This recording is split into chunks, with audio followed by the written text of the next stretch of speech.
नमस्कार दोस्तों, इस वीडियो में हम बचे हुए टर्मिनोलॉजी जेनेटिक्स के टर्मिनोलॉजी को डील करेंगे। यहाँ पे कुछ क्वेश्चन हम लोग देखेंगे।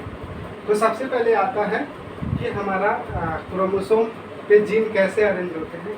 तो देखिए, जो हमारे जीन होते हैं वो क्रोमोसोम पे गैप में अरेंज होते हैं। एक जीन मतलब ये डीएनए का सेगमेंट है, ये डीएनए का सेगमेंट है, तो एक ये जीन हो गया, एक ये जीन हो गया, और ये हमारा क्या है, क्रोमोसोम है। ठीक है, ये क्रोमोसोम हो गया। अब देखिए, एक यहाँ पे बहुत बेहतरीन सवाल पूछा जाता है, लोग पूछते हैं जिनको थोड़ी बहुत जेनेटिक्स आती है, वो पूछते हैं कि कौन सा ऐसा डीएनए है जो जीन नहीं है। आपको बता दें यहाँ पे कि डीएनए पे जीन जो होते हैं ना, वो लीनियर अरेंज होते हैं और वो गैप करके अरेंज होते हैं। तो देखिए, जो ये वाला जीन है, देखिए ये डीएनए का सेगमेंट है और ये डीएनए का सेगमेंट है। यहाँ से यहाँ तक के डीएनए का सेगमेंट एक जीन है, यहाँ से यहाँ तक डीएनए का सेगमेंट दूसरा जीन है, और इन दो जीनों के बीच में जो गैप है वो डीएनए तो है लेकिन वो जीन नहीं है। ठीक है, ये डीएनए तो है लेकिन ये जीन नहीं है। ठीक, जीन नहीं है। तो लोग पूछते हैं, इस क्वेश्चन का जवाब है कि कौन सा डीएनए है जो जीन नहीं है। तो दो जीन के बीच में जो डीएनए है बचा है, उस डीएनए को, वो डीएनए तो है लेकिन वो जीन नहीं है। इस क्वेश्चन का आंसर आप लोग को मिल गया होगा। अब हम लोग आते हैं, कुछ इम्पोर्टेंट बेसिक है, इसको आपको हमेशा याद ही रखना पड़ेगा क्योंकि ये बहुत इम्पोर्टेंट है। आगे जितनी भी पूरी जेनेटिक्स हम लोग पढ़ेंगे उसमें इसका यूज होने वाला है। तो सबसे पहले है होमोलॉगस क्रोमोसोम। तो इसको बोलते हैं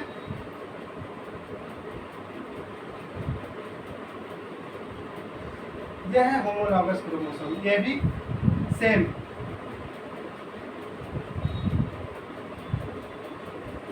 होमोलॉगस क्रोमोसोम है। अब होमोलॉगस, ये दोनों आपस में होमोलॉगस क्रोमोसोम है। ये होमोलॉगस क्रोमोसोम और ये होमोलॉगस क्रोमोसोम आपस में होमोलॉगस नहीं है, ये नॉन होमोलॉगस है। मतलब ये इसके साथ नॉन होमोलॉगस है। ठीक है, अब होमोलॉगस जीन क्या होता है? होमोलॉगस जीन जो होते हैं वो, ये देखिए, ये आपके ये और ये जो सेम लोकस पे है, होमोलॉगस क्रोमोसोम के सेम लोकस पे पाया जाने वाला जो जीन होता है वो होमोलॉगस जीन होता है। ठीक है,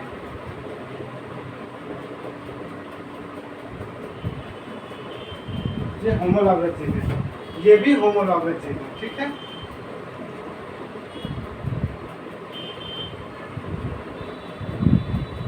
देखिए, ये इसके साथ होमोलॉगस है, ये इसके साथ होमोलॉगस है, लेकिन ये इसके साथ होमोलॉगस नहीं है, ये नॉन होमोलॉगस।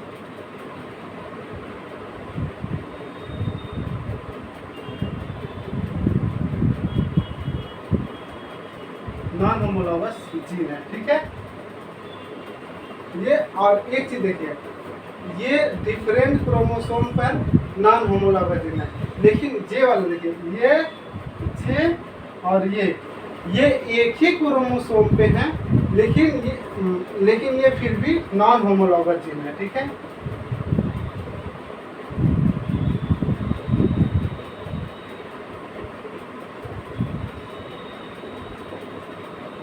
ये नॉन होमोलॉगस जीन है। ठीक, देखिए, अगर सेम क्रोमोसोम पे जीन अरेंज है, जैसे ऐसा मैं बताया कि ये एक ये जीन है, ये जीन है, फिर ऐसे लीनियरली बहुत सारे जीन अरेंज है। ठीक है, एक क्रोमोसोम, तो ऐसे बहुत सारे जीन अरेंज होंगे।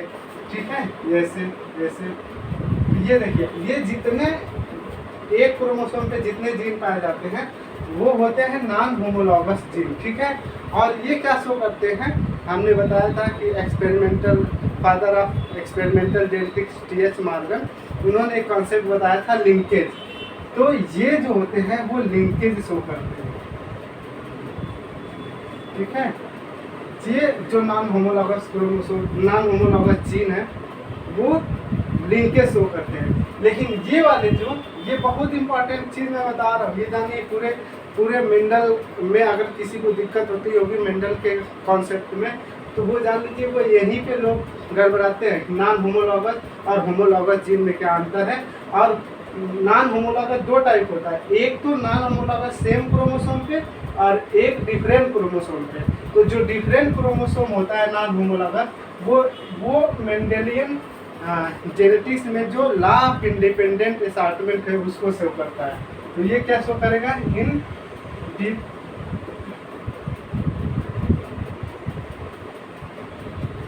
असॉर्टमेंट, इंडिपेंडेंट असॉर्टमेंट शो करेगा। ठीक है, कौन सा, जो डिफरेंट क्रोमोसोम पे नॉन होमोलॉगस जीन है। जो सेम क्रोमोसोम पे नॉन होमोलॉगस जीन है वो लिंकेज शो करेगा। लिंकेज को टी.एच. मॉर्गन ने एक्सप्लेन किया था। मैं लिंकेज को बहुत डिटेल में पढ़ाऊंगा जब लिंकेज पढ़ाऊंगा तो।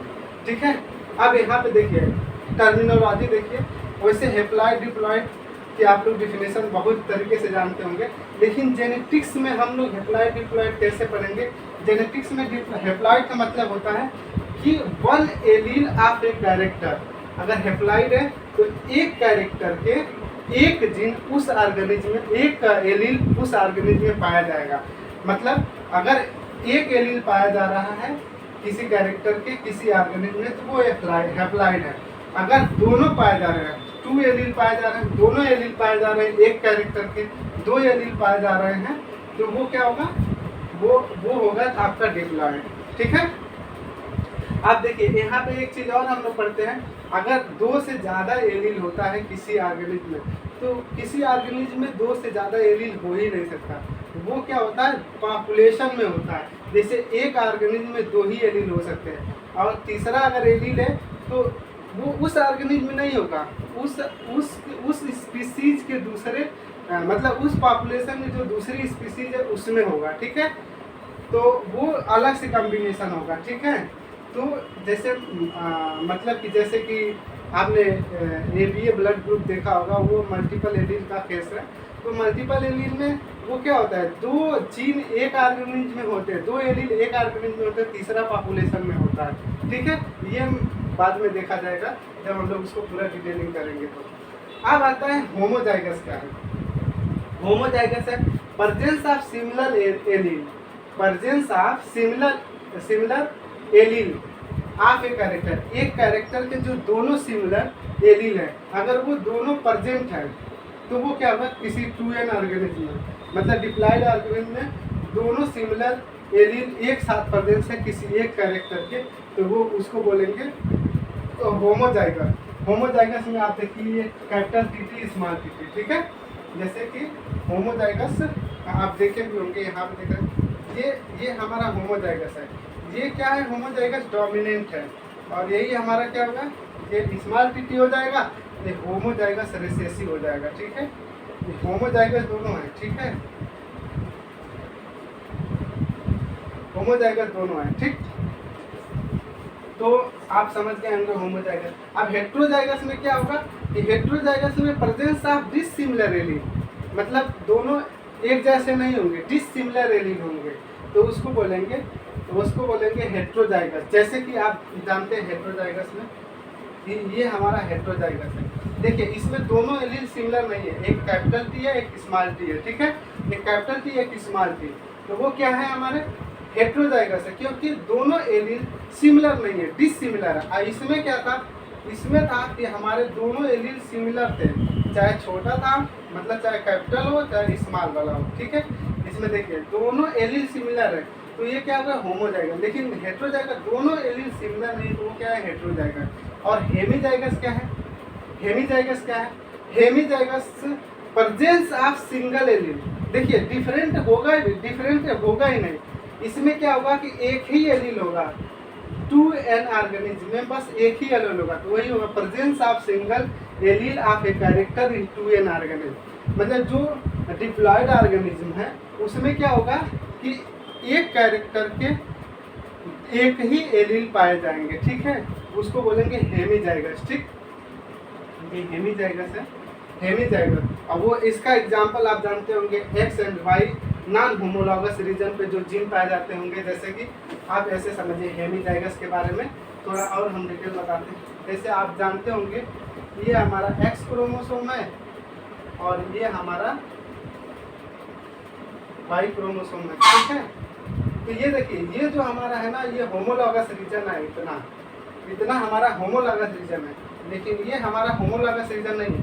तो जो हमारा होमोलॉगस रीजन है, तो जो हमारा जीन जो होगा यहाँ पे पाया जाएगा नॉन होमोलॉगस रीजन पे, वो क्या होगा, उसका एलील तो एक ही होगा, क्योंकि होमोलॉगस क्रोमोसोम तो वहाँ तक है ही नहीं है, वहाँ पे वो है ही नहीं है। Non homologous region, homologous region है ही नहीं है, तो क्या होगा, एक कैरेक्टर के एक ही एलील पाए जाएंगे एक क्रोमोसोम पे। तो ये क्या हो गया, ये आपका हो गया हेमीजाइगस, ये एक्स क्रोमोसोम हो गया, ये वाई क्रोमोसोम हो गया, ये ह्यूमन में हेमीजाइगस का एग्जाम्पल हम बता दिए। ठीक है, अब डोमिनेंट क्या होता है, डोमिनेंट जो होगा वो क्या होगा, देखिए डोमिनेंट को समझने के लिए बहुत अच्छा ये वो है कि ये होमोजाइगस और हेट्रोजाइगस दोनों कंडीशन में अगर अपीयर हो रहा है, ठीक है, तो वो होगा डोमिनेंट कैरेक्टर। जैसे कि मान लीजिए आपका ये कैपिटल T है, मतलब हाइट के लिए, ठीक है, तो ये आपका पता है, अभी हम लोग पढ़ के आए हैं, ये होमोजाइगस है, ये हेट्रोजाइगस है, और आपको पता है ये दोनों कंडीशन में टाल प्रोड्यूस करेगा। ठीक है, टाल और टाल, मतलब ये दोनों कंडीशन में टाल प्रोड्यूस करेगा। तो डोमिनेंट कैरेक्टर क्या होंगे, जो होमोजाइगस और हेट्रोजाइगस दोनों कंडीशन में क्या करें, अपना कैरेक्टर शो करें, उसको बोलते हैं डोमिनेंट कैरेक्टर। ठीक है, डोमिनेंट कैरेक्टर मतलब जो डोमिनेंट कैरेक्टर होंगे कि होमो और हेट्रोजाइगस में जो अपना एक्सप्रेशन करे, जो दिखे, वो होगा डोमिनेंट कैरेक्टर। ठीक है, अब रिसेसिव कैरेक्टर में क्या होगा, रिसेसिव वाले में होगा कि ये आपका रिसेसिव में होगा कि सिर्फ और सिर्फ होमोजाइगस कंडीशन में अपीयर होता है कैरेक्टर। वो कैरेक्टर जो सिर्फ होमोजाइगस कंडीशन में कैरेक्टर अपीयर होता है, उसको हम बोलते हैं रिसेसिव। ठीक है, होमोजाइगस, यहाँ पे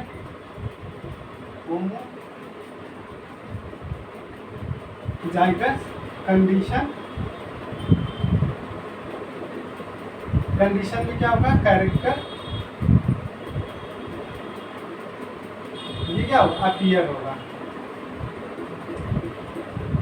ठीक है, होमोजाइगस कंडीशन में कैरेक्टर अपीयर होगा, वो रिसेसिव होगा। ठीक है, अगर होमो और हेट्रो दोनों में होता है, होमो और हेट्रो में दोनों में होगा, ठीक है, यहाँ पे हमने होमो लिखा, तो यहाँ पे होमो और हेट्रो, सॉरी ये हेट्रो होगा, तो ये होगा हेट्रो, होमो और हेट्रो दोनों में अपीयर हो रहा है, तो वो कैसा होगा, वो आपका वो होगा डोमिनेंट। लेकिन अगर सिर्फ होमो में हो रहा है तो वो रिसेसिव होगा।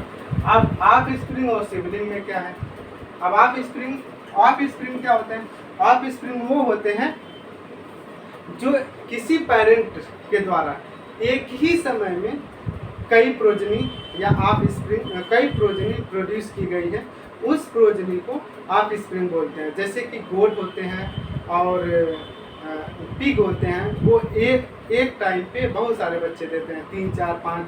जैसे गोट अगर 4 बच्चे एक साथ दे रही है, 3 बच्चे, और पिग तो 10-10 बच्चे एक साथ देते हैं, ऑफ स्प्रिंग एक साथ प्रोड्यूस करते हैं, तो वो क्या है, वो ऑफ स्प्रिंग है। लेकिन कोई पेरेंट प्रोजनी प्रोड्यूस कर रहा है, लेकिन डिफरेंट टाइम पे, जैसे ह्यूमन बीइंग में होता है, एनिमल काऊ और बेफेलो में होता है, वो एक टाइम पे एक ही प्रोजनी प्रोड्यूस करता है, लेकिन वो एक ही पेरेंट के हैं, डिफरेंट टाइम पे प्रोड्यूस हो रहे हैं, तो वो क्या होगा, सिबलिंग हो गए। ठीक है, तो यहाँ पे आप लिख सकते हैं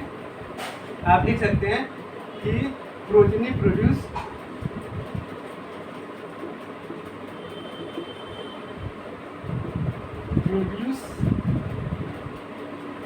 by a parent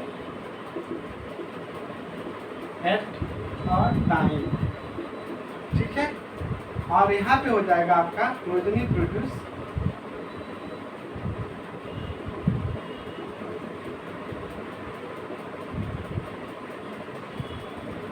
a parent at different time। ठीक है, अगर डिफरेंट टाइम पे प्रोजनी प्रोड्यूस हो रही है तो वो सीडलिंग होगा। अगर प्रोजनी एक ही टाइम पे प्रोड्यूस हो रही है तो वो होगा आपका ऑफस्प्रिंग। इसमें आपका गोट आ जाएगा और पिग आ जाएगा। इसमें आपका काऊ, ह्यूमन बीइंग, ये आ जाएंगे। ठीक है, तो इतनी टर्मिनोलॉजी आज लेते हैं, वीडियो बहुत लंबा हो जाएगा। और और सारी टर्मिनोलॉजी हैं वो हम अगले वीडियो में कवर करेंगे। जय हिंद दोस्तों।